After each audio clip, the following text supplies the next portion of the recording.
Amigos de Politicarte, soy Guillermo Torres Quirós y en esta ocasión vamos a hablar del mensaje del cuarto informe de gobierno del presidente Andrés Manuel López Obrador, es decir, los primeros 4 años de su administración, y también hablaremos un poco acerca de los preparativos del inicio del quinto año de.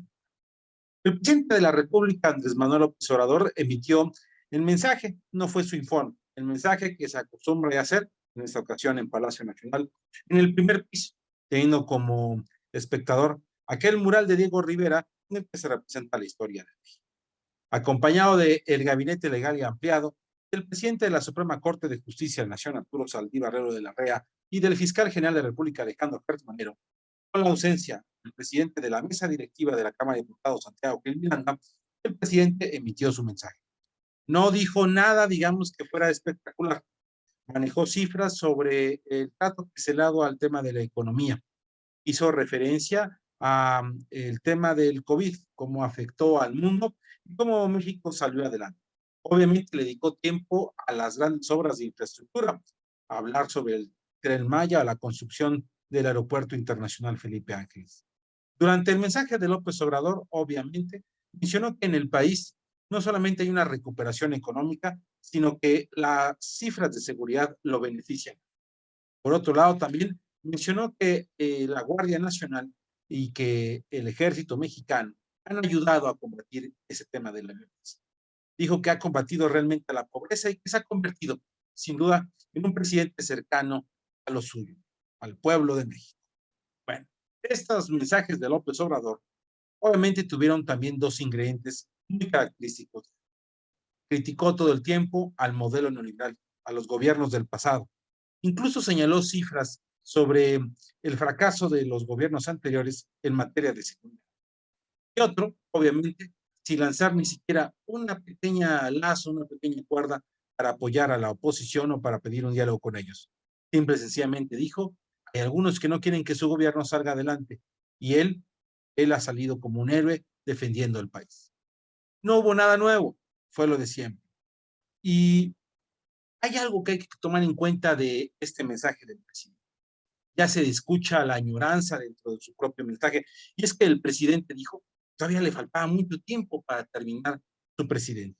No dijo la palabra 2 años, sino dijo, falta mucho todavía para que acabe.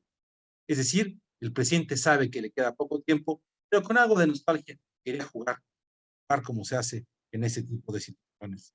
Y bueno, obviamente estuvieron ahí los famosas corcholatas. Por ahí el canciller Marcelo Ebrard, la jefa de gobierno Claudia Sheinbaum, que no es miembro del gabinete, pero que siempre está en los eventos de honor del propio presidente, y obviamente también la presencia del secretario de Gobernación, Adán López, quien tuvo que salir corriendo de ahí para entregar el informe a la Cámara de Diputados como marca la propia Constitución. Claro, eso sí, Adán López hizo que por primera vez la Cámara de Diputados no quedara instalada en su totalidad en el inicio del segundo año periodo ordinario de sesiones, y lo que hizo fue hacer que se atrasara todo para esperar y recibirlo. Pero bueno, más allá de los pronunciamientos, más allá de las dinámicas, la verdadera reflexión es que hace 4 años inició un gobierno que prometió, entre otras cosas, mejorar la economía, acabar con la violencia, acabar con la pobreza, hacer una lucha frontal contra la corrupción. Por último y quinto elemento, demostrar que los gobiernos emanados de la izquierda podrían ser totalmente transformadores para el país. Y es que por más que él quiera maquillar las cifras y decir sus propios datos, todos sabemos que este sexenio es el que mayor número de homicidios dolosos ha tenido. Se ha realizado un ecocidio con la construcción del Tren Maya y de otras obras de gran importancia. La pobreza aumentó 4 millones de personas. El sexenio va a tener 0% de crecimiento. Incluso a lo mejor terminará en números negativos, como no sucedía desde hace ya más de 40 años. Y por último, este mensaje nacionalista del presidente, que adelanta, dará el 15 de septiembre, el día 16, en el que va a invitar a sus amigos, en el que será un golpe hacia Estados Unidos, o por lo menos en el discurso. Por cierto, eso sí, a los Estados Unidos les dedicó palabras de aliento, de alguna manera reconoció que el propio Biden lo acompaña en su trayectoria, en su propia presidencia, aunque no aclaró en qué va a terminar el escándalo y las discusiones, las pláticas para castigar a México en el caso del Temec. Ni tampoco hizo mayor referencia acerca de las complicidades que ha tenido con el gobierno cubano y apoyando a las dictaduras de Nicaragua y Venezuela. Así podríamos decir que no hubo nada nuevo, nada espectacular.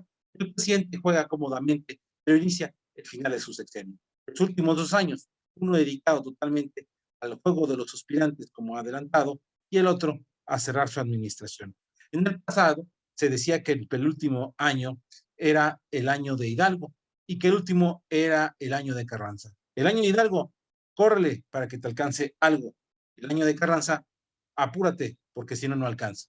Así Así que este gobierno que ha imitado a otros gobiernos del propio y del viejo sistema político mexicano, parece que va a repetir ciertos ritos del propio sistema que veíamos ya apagados con el momento de las alternancias en el poder en el siglo XXI.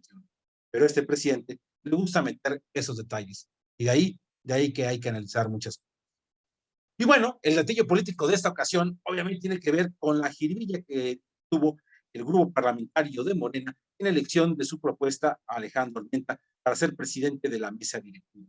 Es que en el proceso interno había 4 aspirantes. Gabriel García Hernández, el que fuera el coordinador de los superdelegados, hoy en día distanciado con el presidente. Segunda opción, Ginio Martínez, el candidato perdedor en la elección interna para la candidatura de Morena a la gobernatura del Estado de México. Por más que se decía que era la línea del presidente, esta nunca llegó. El propio Higinio terminó sacando solamente 28 votos de los posibles 64, ya que votó los 60 senadores de Morena y 4 senadores provenientes de la bancada de Encuentro Social. El tercer aspirante era José Narro. José Narro, quien fuera antes uno de los miembros fundadores del Partido del Trabajo, un luchador radical de la izquierda proveniente de Zacatecas y que buscaba también ese cargo. Ni Narro, ni Abel García, ni Higinio pudieron, aunque se juntaron todos en torno a Higinio Martínez, en ganarle a la propuesta de Ricardo Monreal Alejandro Armenta.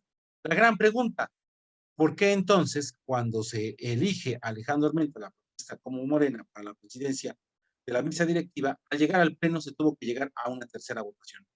Primero, porque los números no cuadraban, y dos, porque no se alcanzaba la mayoría de los presentes. Así que tuvieron que traer emergencias como la de Mónica Fernández, la expresidenta de la mesa directiva del Senado, la senadora tabasqueña casada con Carlos Rojas, cuyo esposo se encuentra actualmente delicado de salud en un hospital. Así que por más que se hicieron, fue interesante porque de los de Morena solo estuvieron presentes 56 senadores. Si uno hace la suma, no alcanza el saber por qué sacó 65 y estaban también, entre otros, los votos del PT, que son 5, los votos del Partido Verde, aliado, que son 6, y los de Encuentro Social, que son 4. No cuadran las cifras si el senador sacó 65. Quiere decir que hubo traiciones fuertes de sus aliados o del propio grupo parlamentario de Morena, pero por lo menos sí podemos decir que los 4 senadores faltantes de Morena al momento de la votación, 3 son acérrimos enemigos y contrincantes del propio Ricardo Monreal. Monreal ganó, porque al final de cuentas hizo que dos militantes de Morena estuvieran en la recta final por la presidencia de la mesa directiva. Los 65 votos que él sacó Alejandro Armenta, los 52 por los que votó la oposición para que Ricardo Monreal fuera el presidente de la mesa directiva. Veremos con el tiempo en qué acaba Ricardo Monreal. La anécdota sí tiene que quedar muy clara. Monreal le ganó al grupo presidencia, a los morenos puros, a los neomorenos y a todos aquellos que lo han criticado por ser el cacique en el Senado de la República.